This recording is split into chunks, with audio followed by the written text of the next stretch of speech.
everyone, this video will introduce you to the operation and settings of the first use of the streaming review mirror.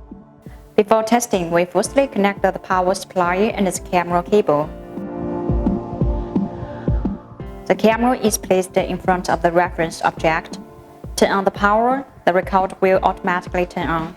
Slide the screen up and down to adjust the camera display area.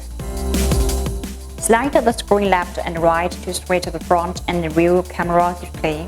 You can also click the switch button at the bottom of the screen.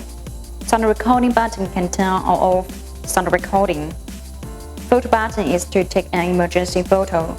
Lock button is to lock the current recording video. The time code at the top left of the locked video will be displayed in yellow. Pause the video, then you can view the playback.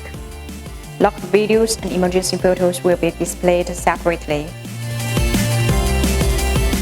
Click the icon to see the supported voice control commands.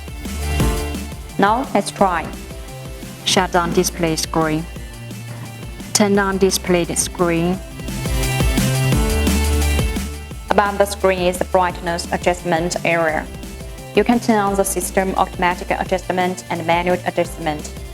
The record can be set after pausing the recording. The left menu is the movie mode settings. The right menu is the system settings.